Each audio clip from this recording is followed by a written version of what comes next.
Panorama group, जो सोचता है वो करता है। आपके अपने सपनों का आशियाना। वो पैसा सरकार ने अपने खजाने में रख दिया है। जो 842 करोड़ रुपया है, ये वन विभाग को भेजा गया कि नहीं भेजा गया? वो पैसा सरकार ने अपने खजाने में रख दिया है। समीक्षा उपरांत जो सुप्रीम कोर्ट का गाइडलाइन है उसके उपरांत हम लोग इस पैसे को खर्चा करेंगे। 11 साल में सरकार ने अगर अब ये निर्धारित नहीं किया है कि पैसे मिलेंगे इस मद में, हम कहाँ खर्च करेंगे, तब तो स्पष्ट होता है कि सरकार कितना सचेत इसमें। मंत्री जी के हिसाब से जो 800 करोड़ रुपए आए हैं, वो कॉमन कॉज का जो फैसला है उसके मुताबिक ये सारे पैसे इन्वायरमेंटल कंपनसेशन में खर्च होने हैं। तो क्या सरकार ने 800 करोड़ रुपया वन विभाग को इन्वायरमेंट कंपनसेशन के लिए दे दिया है? एक तो प्रश्न ये है। दूसरा महोदय कि क्या ये सही है कि झारखंड उच्च न्यायालय ने डिस्ट्रिक्ट माइनिंग अफसर के द्वारा दिए गए मांग पत्र को निरस्त कर दिया है?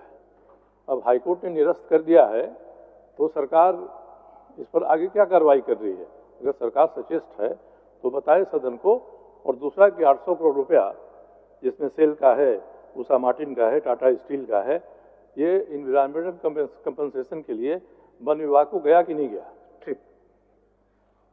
माननीय अध्यक्ष महोदय, ये जो मांग पत्रों के विरोध में 842 करोड़ रुपया जो आया है, उस पर अभी जो इनका चिंता है कि वो 842 करोड़ रुपया गया कहाँ, तो महोदय इनवॉरेंट क्लियरेंस में जो डिपॉजिट करना था वो कई जगहों पर उसका खर्चा हुआ है महोदय। कई जगहों पर विभागवार उसको कई जिलों में गया है महोदय। और जो माननीय सदस्य की अंतिम चिंता है कि आखिर इस पर सरकार न्यायिक प्रक्रिया में जो गई हुई थी मांग पत्रों के विरोध में, तो वहां पर न्यायिक प्रक्रिया समाप्त हो चुका है महोदय। समाप्त नहीं हुआ है महोदय, अभी न्यायिक प्रक्रियाधीन है महोदय। और जो भी समाप्त होगा, जो भी आदेश होगा, सरकार गंभीर है महोदय, उसको हम लोग अनुपालन साक्षर करने का काम करेंगे महोदय। झारखंड हाईकोर्ट ने 4 दिन पहले जितने मांग पत्र डिस्ट्रिक्ट माइनिंग अफसर के द्वारा जारी किए गए हैं उन सबको निरस्त कर दिया है। मंत्री जी को बताना चाहिए कि हाईकोर्ट के इस निर्णय के खिलाफ ये ऊपर में अपील कर रहे हैं, जा रहे हैं, उसको मान रहे हैं। और दूसरा कि जो 842 करोड़ रुपया है, ये वन विभाग को भेजा गया कि नहीं भेजा गया इन्वायरमेंटल कंपनसेशन के लिए? इन्वायरमेंटल कंपनसेशन तो वन पर्यावरण विभाग के माध्यम से ही मिलेगा। वो पैसा सरकार ने अपने खजाना में रख दिया है कि इसके लिए जो बना हुआ है अपरेटस वहाँ, उसके लिए दे दिया है वन विभाग को। साफ साफ कहना चाहिए महोदय। इसका विस्तृत विवरण महोदय माननीय मंत्री जी को प्रस्तुत करना चाहिए सदन में। मैंने कहा कि इनका पूरक प्रश्न में भी महोदय इनको देखा जाए कि 800, ये पूरक प्रश्न का पार्ट में हमने कह रहा है महोदय, हम तो स्वीकार किए 842 करोड़ रुपया हम लोग उसमें से वसूले हैं महोदय, आया है मेरे खजाने पर। अब इनका चिंता है कि कहाँ कहाँ गया महोदय, वो भी समय दीजिए, वो भी विस्तृत हम आपको जानकारी देंगे। दूसरा महोदय, दूसरा इनका माननीय सदस्य का हम ये कहेंगे कि चूंकि लंबा अनुभव है और सचेत रहने की जहाँ तक बात विभाग को कहे हैं महोदय, निश्चित तौर पर राज्य सरकार के प्रति चिंता है, राज्य के राजस्व के प्रति चिंता है। कोई सुझाव है तो वो भी दे ग्रहण करेंगे महोदय कि आखिर माननीय उच्च न्यायालय में जहाँ मामला लंबित है तो सरकार और क्या प्रयास करती है, उनका भी हम लोग सुझाव को ग्रहण करने का काम करेंगे महोदय।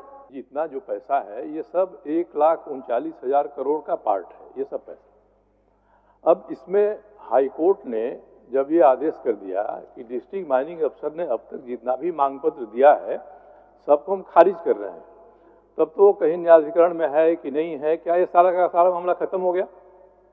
हाईकोर्ट ने इसी को उचित नहीं ठहराया है कि डिस्ट्रिक्ट माइनिंग अफसर ने जिस तरह से मांग पत्र बनाया है, दिया है, वही सही नहीं है, तो सारा का सारा मामला तुम्हें खारिज हो गया। अब सरकार सचेत है तो इस पर क्या कार्रवाई हो रही है ये बताना चाहिए। हाईकोर्ट के निर्णय में कहीं त्रुटि है वो उनको हाईकोर्ट के बाद ऊपर के कोर्ट में बताना चाहिए। और महोदय ही मैं जानना चाह रहा था कि ये जो 842 करोड़ रुपए हैं, ये जैसे मिल गए वैसे इनको वन पर्यावरण विभाग में इन्वायरमेंटल कंपनसेशन के लिए जाना चाहिए। इसमें समीक्षा की तो महोदय कोई आवश्यकता ही नहीं है। इसका मतलब है कि ये पैसे कहीं दूसरे मद में खर्च कर दिए गए। महोदय देखिए, ये सुप्रीम कोर्ट के गाइडलाइन के आधार पर है महोदय कि जो ऑनरेबल सुप्रीम कोर्ट का जो गाइडलाइन प्राप्त है महोदय, कि इस पैसे को कैसे खर्च करना है, उस गाइडलाइन के अनुरूप हम लोग विधिक समीक्षा जब तक नहीं करेंगे महोदय, आखिर उस पैसे को खर्च कैसे करेंगे महोदय। चूंकि इसलिए हम माननीय वरिष्ठ सदस्य सरजू राय जी से हम बार बार कह रहे हैं कि भाई इसको समीक्षा उपरांत जो सुप्रीम कोर्ट का गाइडलाइन है उसके उपरांत हम लोग इस पैसे को खर्चा करेंगे। और जहां तक हाईकोर्ट में कह रहे हैं कि माननीय उच्च न्यायालय में मामला को मांग पत्रों को निरस्त कर दिया, उसकी हम समीक्षा कर लेते हैं महोदय, जानकारी ले लेते हैं। हमको जानकारी नहीं प्राप्त है, चूंकि ये कह रहे हैं कि 4 दिन पहले हुआ है। जानकारी प्राप्त होने के बाद जो आवश्यक पहल करना होगा हम लोग करेंगे महोदय। मंत्री जी ने उत्तर दे दिया।